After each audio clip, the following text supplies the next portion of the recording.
ज्ञान का प्रकाश तभी फैलता है जब साधक मिलकर उसे आगे बढ़ाते हैं। यदि द कॉस्मिक सूत्रा की यह आध्यात्मिक यात्रा आपके जीवन में थोड़ा भी प्रकाश ला रही है, तो आप अपनी इच्छा से इस प्रयास को सहयोग दे सकते हैं। आपका हर छोटा सहयोग इस मिशन को आगे बढ़ाएगा। संसार की कोलाहलपूर्ण गति के मध्य, जब हर कोई बाह्य सुखों की खोज में भाग रहा है, एक प्राचीन स्वरूप अब भी मौन साधना में स्थित है। यह स्वरूप कोई साधारण संत नहीं, अपितु वह दिव्य चेतना है जो जन्म जन्मांतरों से भीतर छिपे एक अमर रहस्य की रक्षा कर रही है। आध्यात्मिक शक्ति को जागृत करने का गुप्त मंत्र। यह मंत्र न तो पुस्तकों में मिलता है, न ही उसे किसी बाजार में खरीदा जा सकता है। यह मंत्र आत्मा की उस गहराई से उभरता है जहां केवल मौन बोलता है, जहां शब्द समाप्त हो जाते हैं और अनुभव प्रारंभ होता है। कभी हिमालय की बर्फीली गुफाओं में, कभी रेगिस्तान की तपती हवाओं में और कभी तांत्रिक श्मशानों के एकांत में। यह मंत्र सहस्त्रों वर्षों तक केवल योग्य साधकों को ही प्रकट हुआ। यह मंत्र केवल उच्चारण मात्र नहीं है, यह एक स्पंदन है, एक कंपन जो तुम्हारे भीतर के सोए हुए ऊर्जा केंद्रों को छूता है और एक अज्ञात शक्ति का द्वार खोल देता है। शब्दों के पार, ध्वनियों के भीतर और चित्त की एकाग्रता में यह मंत्र धीरे धीरे प्रस्फुटित होता है, जैसे किसी सूखी धरती में गहरे दबी कोई बीज अचानक अंकुरित हो जाए। जो साधक इस रहस्य को जान जाते हैं, वे केवल शक्तिशाली नहीं होते, वे जागृत हो जाते हैं। चेतना के स्तर पर, आत्मा के स्तर पर, ब्रह्म के साथ एक होने के स्तर पर। यह मंत्र केवल तब जागृत होता है जब साधक की दृष्टि बाहरी संसार से हटकर भीतर के शून्य पर टिकती है। वह शून्य जहां ना समय है, ना दिशा, ना भूत, ना भविष्य, केवल अभी का स्पंदन है। वही वर्तमान क्षण ही इस मंत्र का जन्म स्थान है। आध्यात्मिक शक्ति कोई चमत्कार नहीं, बल्कि एक गहन वैज्ञानिक प्रक्रिया है जो प्राचीन ऋषियों ने मौन प्रयोगों से सिद्ध की थी। जब शरीर स्थिर होता है, श्वास गहरा होता है और मन पूर्णतः खाली होता है, तभी यह मंत्र भीतर के चेतन तंतु पर कंपन करता है। वह मंत्र कौन सा है? यह प्रश्न अनंतकाल से उठता रहा है। कोई उसे छाप कहता है, कोई उसे बीज मंत्रों के रूप में जानता है, लेकिन सत्य तो यह है कि यह मंत्र हर व्यक्ति के लिए अलग हो सकता है, क्योंकि हर आत्मा का स्वरूप अद्वितीय है। तुम्हारा मंत्र तुम्हारे भीतर छिपा है और उसे तुम ही जागृत कर सकते हो। उसके लिए सबसे पहले आवश्यक है एकांत साधना। एक स्थान चुनो जहां प्रकृति मौन हो, आकाश खुला हो और हवा स्थिर हो। वहां बैठकर आंखें मूंद लो और केवल अपने श्वास की ध्वनि को सुनो। जैसे जैसे ध्यान भीतर जाएगा, वैसे वैसे एक कंपन तुम्हारे चित्त में गूंजने लगेगा। वह कंपन ही है मंत्र की पहली झलक। आरंभ में कुछ भी स्पष्ट नहीं होगा। मन भ्रमित करेगा, विचार विचलित करेंगे, देह दुखी करेगी, लेकिन जैसे ही तुम स्थिर होते जाओगे, वैसे ही वह अदृश्य शब्द प्रकट होने लगेगा और एक दिन तुम सुनोगे एक ऐसा नाद जो किसी भी मानव स्वर से परे है। वही है वह मंत्र। उसे पकड़ना मत, उसे बनने दो। केवल साक्षी बनकर देखो, सुनो और अनुभव करो। वही अनुभव तुम्हारी आध्यात्मिक शक्ति को जागृत करने की चाबी है। यही वह मंत्र है जिससे शिव अष्टावक्र ने स्वयं को परमात्मा से जोड़ लिया था। यही वह रहस्य है जिससे देवी काली ने शक्तियों को नियंत्रित किया था। यही वह मौन का स्वर है जिससे स्वयं महादेव समाधि में तल्लीन रहते हैं। यदि तुम इसे जागृत कर लो तो कोई भी शक्ति तुम्हें बांध नहीं सकती। फिर न डर शेष रहता है, न मृत्यु का भय, न जन्म का मोह। तुम पूर्णतः स्वतंत्र हो जाते हो। और यही है आध्यात्मिक शक्ति की पराकाष्ठा। जब कोई साधक अपने जीवन की सीमाओं से ऊपर उठता है, नाम, पहचान, संबंध, भय, महत्वाकांक्षा, तब वह अपने भीतर की उस गहराई में उतरने लगता है जहां केवल मौन होता है। यही मौन वह द्वार है जहां से गुप्त मंत्र की ऊर्जा बाहर की ओर नहीं, भीतर की ओर प्रवाहित होती है। हमने जीवन भर मंत्रों को शब्दों में सुना, भाषा में जाना, किताबों में पढ़ा, लेकिन कभी अनुभव की अग्नि में जलकर उसे साधा नहीं। मंत्र कोई ध्वनि मात्र नहीं है, वह चेतना का संकल्प है। वह तुम्हारे भीतर की आत्मा को ब्रह्मांडीय ऊर्जा से जोड़ने वाली सेतु है। जैसे नदी समुद्र से मिलने के लिए बहती है, वैसे ही मंत्र तुम्हारे भीतर की आत्मा को परम चेतना से जोड़ता है, लेकिन यह तभी होता है जब मैं की धारणा विलीन हो जाती है। जब तक साधक यह मानता है कि मैं साधना कर रहा हूं, तब तक उसका मैं ही उसके और मंत्र के बीच दीवार बना रहता है। पर जैसे ही वह मैं की दीवार टूटती है और वह शुद्ध अनुभव बन जाता है, तभी मंत्र प्रकट होता है, तभी शक्ति सक्रिय होती है। हर मंत्र एक बीज है और बीज को अंकुरित होने के लिए 3 चीजें चाहिए: मौन, प्रेम और धैर्य। मौन वह भूमि है जहां बीज बोया जाता है, प्रेम वह जल है जिससे बीज सींचा जाता है, और धैर्य वह सूर्य है जिसकी गर्माहट से बीज फूटता है। बहुत से साधक मंत्र का उच्चारण करते हैं, लेकिन उनके भीतर वह अग्नि नहीं होती जो उसे जागृत करे। वह अग्नि आती है केवल तब जब साधक पूर्ण समर्पण में डूब जाता है, जब उसका शरीर कंपाने लगता है, जब उसकी आंखों से अश्रु बहते हैं बिना किसी कारण, जब हृदय से केवल एक पुकार उठती है, हे प्रभु, मुझे तुमसे सिवा और कुछ नहीं चाहिए। तब मंत्र की शक्ति ब्रह्मांड की गहराइयों से उतरती है। तब मंत्र केवल शब्द नहीं रहता, वह अंतरिक्ष बन जाता है, कंपन बन जाता है, श्वास बन जाता है। और यह जो कंपन है, यही तुम्हारी कुंडलिनी शक्ति को जगाने वाला द्वार है। वही कुंडलिनी जो तुम्हारे मेरुदंड के मूल में सुप्त अवस्था में पड़ी है, वही शक्ति जिसे देवी शक्ति, महाकाली, महाशक्ति के नाम से जाना गया। जब मंत्र का कंपन उस मूलाधार को छूता है, तब वह सोई हुई ऊर्जा धीरे धीरे ऊपर उठती है। वह मूलाधार से स्वाधिष्ठान, फिर मणिपुर, अनाहत, विशुद्ध, आज्ञा और अंततः सहस्रार तक पहुंचती है। यह चक्रों की यात्रा ही है, शक्ति की जागृति। लेकिन यह सब बाहरी जानकारी मात्र है, जब तक तुम भीतर इसे जीवित रूप से महसूस न करो। और इसके लिए तुम्हें एक सच्चा प्रयास करना होगा। केवल 10-15 मिनट की जाप से नहीं, बल्कि पूरे हृदय, पूरे शरीर, पूरे आत्मा से एक ऐसी पुकार उठनी चाहिए जो संपूर्ण ब्रह्मांड को स्पर्श कर सके। तब मंत्र तुम्हारे रक्त में बहने लगेगा, हड्डियों में गूंजने लगेगा, नाड़ियों में नाचने लगेगा। तब वह मंत्र केवल मंत्र नहीं रह जाएगा, वह तुम बन जाएगा। कुछ प्राचीन मंत्र ऐसे हैं जिन्हें केवल मौन में दिया जाता था, गुरु द्वारा शिष्य के कान में फूंकर। उन मंत्रों में शब्द कम होते थे, कंपन अधिक होता था। जैसे ह्रीं, क्लीं, श्रीं, ये बीज मंत्र अपने आप में ब्रह्मांड के 4 तत्वों को नियंत्रित करने की शक्ति रखते हैं, लेकिन इनके साथ केवल उच्चारण नहीं, एक संपूर्ण आंतरिक अवस्था चाहिए होती है। बिना उसके यह मंत्र केवल ध्वनि है, पर उस अवस्था में यह मंत्र परम ब्रह्म की झलक है। जब तुम ये जानने लगते हो कि तुम्हारे भीतर एक ऐसी शक्ति है जिसे न तो मृत्यु छू सकती है, न भय दबा सकता है, तब तुम साधारण मानव नहीं रह जाते। तब तुम वह बन जाते हो जिसे शियों ने जीवन मुक्त कहा है, जीवित अवस्था में मुक्त। और यह कोई कल्पना नहीं, कोई भावना नहीं, कोई कथा नहीं, यह तुम्हारा जन्मसिद्ध अधिकार है। हर आत्मा के भीतर वह शक्ति सोई है और हर आत्मा उसके जागरण के लिए पुकार रही है। फर्क सिर्फ इतना है कि कुछ लोग इस पुकार को सुन लेते हैं और बाकी इस संसार के शोर में खो जाते हैं। यदि तुम इस पुकार को सुनना शुरू करो, तो वह मंत्र धीरे धीरे प्रकट होगा। जैसे अंधेरे में दिया जलता है, जैसे सूखे वृक्ष में फिर से पत्तियां निकलती हैं, जैसे मृत्यु के बाद जीवन फिर से आरंभ होता है। वही है मंत्र की शक्ति। जिस क्षण कोई साधक पूरी निष्ठा, प्रेम और मौन के साथ मंत्र का जाप करता है, उस क्षण वह केवल मंत्र नहीं बोल रहा होता, वह ब्रह्मांड से संवाद कर रहा होता है। मंत्र एक आकाशीय संचार है, एक ऐसी भाषा जो शब्दों से परे है। वह भाषा जो न देवताओं की है, न मनुष्यों की, वह केवल आत्मा की है। और आत्मा जब उसे बोलती है, तब संपूर्ण ब्रह्मांड झुक जाता है। लेकिन साधक को यह समझना होगा कि मंत्र का जागरण बाहर से नहीं होता, वह भीतर के आचरण से होता है।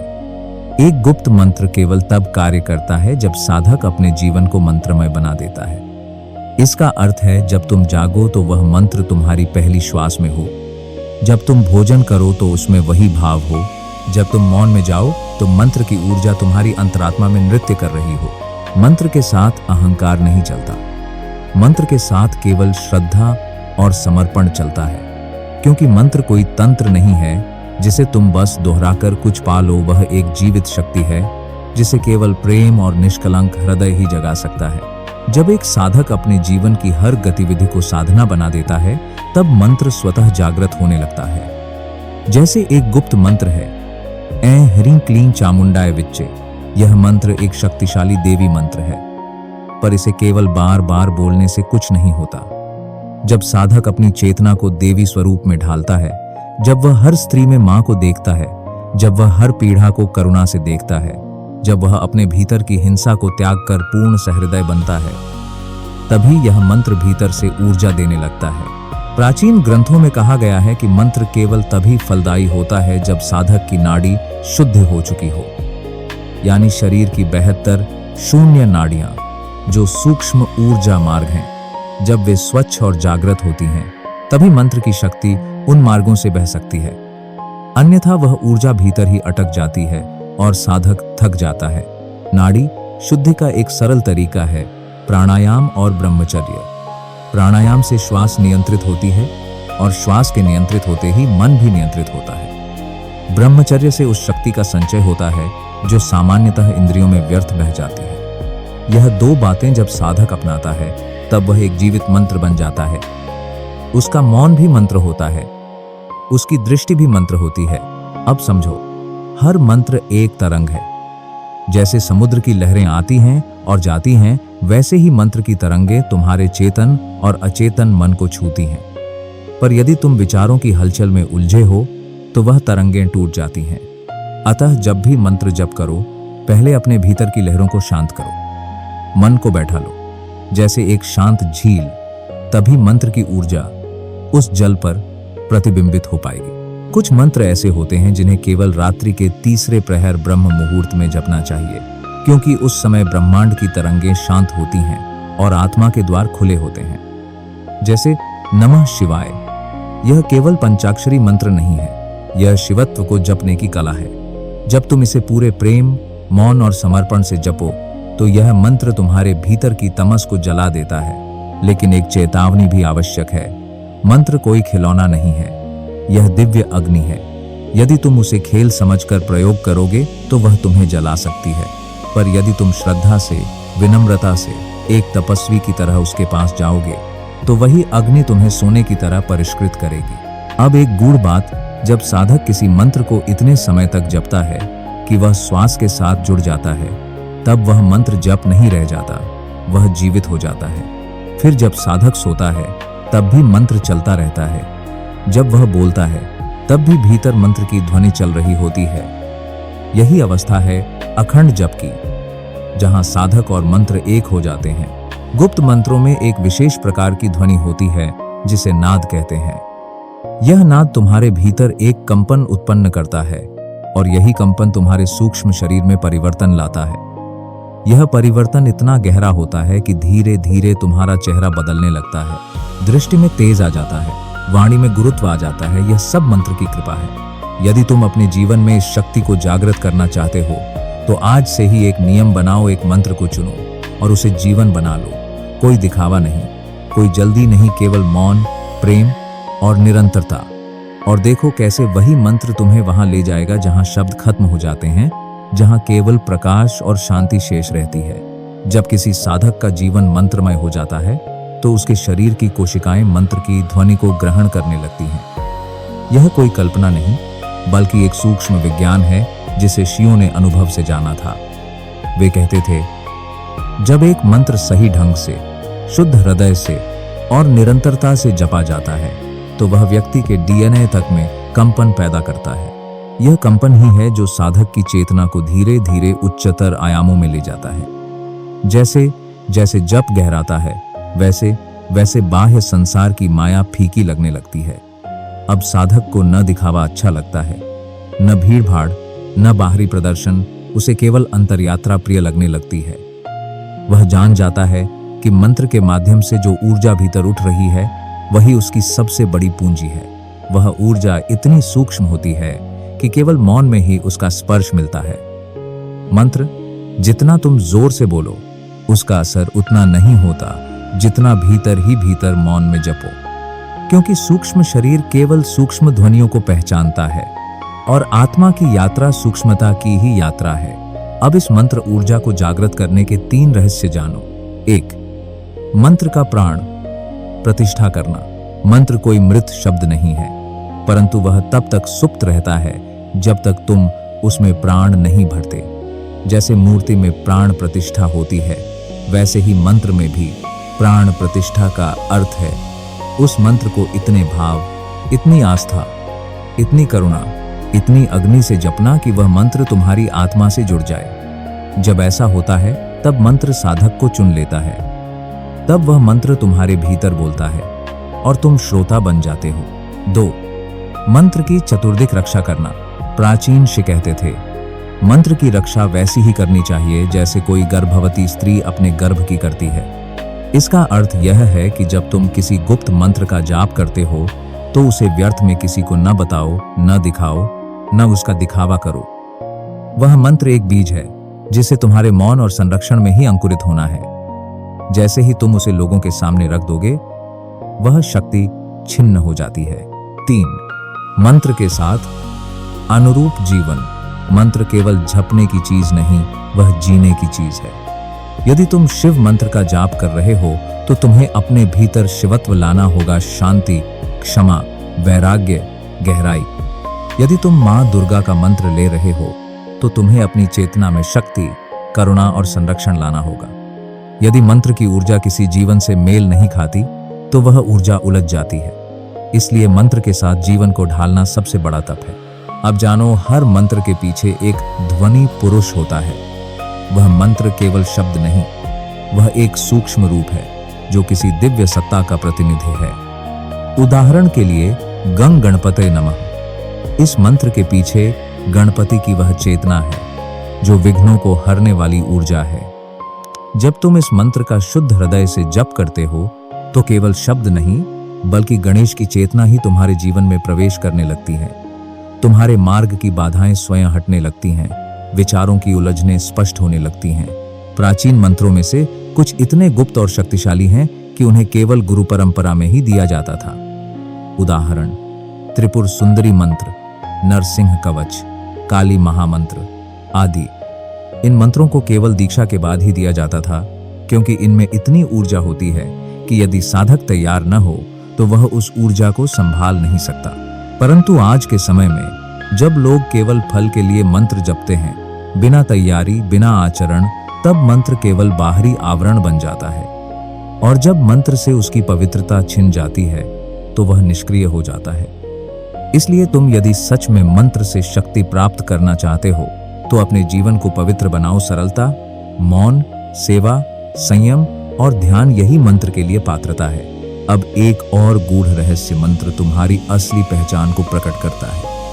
तुम्हें लगता है तुम यह शरीर हो, यह नाम, यह काम, यह पहचान, पर मंत्र की ऊर्जा धीरे धीरे तुम्हारे भीतर से इन सब परतों को हटा देती है और अंततः तुम्हें उस चेतना बिंदु तक ले जाती है जो केवल प्रकाश है, केवल शांति है। वहां न कोई नाम होता है, न कोई रूप, वहां केवल तुम हो और तुम भी नहीं, केवल ब्रह्म। जब साधक इस अवस्था तक पहुंचता है तब उसे मंत्र बोलने की आवश्यकता नहीं रहती, वह स्वयं मंत्र बन जाता है। उसकी उपस्थिति मंत्र हो जाती है, उसकी दृष्टि से लोग बदलने लगते हैं, उसका मौन लोगों को शांत कर देता है। यही है मंत्र सिद्धि, जब मंत्र अब एक अलग चीज नहीं बल्कि साधक का स्वरूप बन जाता है। तो आज से इस चेतना में प्रवेश करो। कोई जल्दी नहीं, कोई लालच नहीं, बस एक मंत्र को प्रेम से पकड़ो और उसे ही ईश्वर मान लो। वह मंत्र तुम्हें वहां ले जाएगा जहां जाकर सब कुछ समाप्त हो जाता है और जो बचता है वह केवल आनंद है। जब साधक मंत्र के मार्ग पर स्थिर हो जाता है, जब वह न तो सिद्धि की लालसा रखता है और न ही शक्ति का प्रदर्शन करता है, तब एक गूढ़ परिवर्तन शुरू होता है। यह परिवर्तन न तो आंखों से दिखता है, न कानों से सुना जा सकता है। यह भीतर की अंतर्यात्रा का मौन संगीत है। अब साधक मंत्र को नहीं जपता, मंत्र ही साधक को जपता है। जब तुम लगातार प्रेम पूर्वक, श्रद्धा और मौन के साथ एक ही मंत्र में डूबते जाते हो, तब वह मंत्र तुम्हारी चेतना में घुलने लगता है। जैसे गंगाजल में एक बूंद चंदन मिल जाए, अब वह जल सुगंधित हो जाता है। वैसे ही मंत्र की शक्ति तुम्हारे विचारों, भावनाओं, निर्णयों और अंततः तुम्हारे जीवन की कंपन तरंगों को बदल देती है। अब साधक को कोई दिखावा नहीं चाहिए, न सिद्धि, न चमत्कार, न लोग, न वाहवाही। उसका हृदय इतना शांत हो जाता है जैसे हिमालय की ऊंचाइयों पर कोई निर्जन झील। वहां मंत्र बिना बोले गूंजता है और यह गूंज, यह अनहद नाद उसकी आत्मा को स्पर्श करता है। यही है मंत्र का परम फल, स्वयं को खो देना उस ध्वनि में जो कभी रुकती नहीं। और जब तुम स्वयं को खो देते हो तभी तुम स्वयं को पाते हो। तभी वह गुप्त द्वार खुलता है जो आत्मा और ब्रह्म के बीच की दीवार को गिरा देता है। मंत्र की ऊर्जा अब उसके हृदय में स्थिर हो चुकी होती है। अब साधक को बैठने के लिए समय नहीं निकालना पड़ता। उसका चलना ध्यान बन जाता है, उसका मौन जप बन जाता है, उसकी आंखों से कृपा बरसती है और उसकी दृष्टि से मंत्र प्रवाहित होता है। अब वह साधक नहीं, वह मंत्र संरचित चेतना का जीवित स्तंभ है। प्रिय साधक, यदि तुम अब भी किसी मंत्र की प्रतीक्षा कर रहे हो जो तुम्हारे जीवन को बदल दे तो बाहर मत ढूंढो। तुम्हारा सबसे पवित्र मंत्र तुम्हारा मौन है। मौन में उतर जाओ और वहां जो पहली ध्वनि उभरे वही तुम्हारा मंत्र है। जिस दिन तुम उस मंत्र को अपने प्राणों में बसा लोगे, वह मंत्र तुम्हें अपने साथ उस मार्ग पर ले चलेगा जहां केवल दिव्यता है, केवल प्रेम है, केवल शांति है।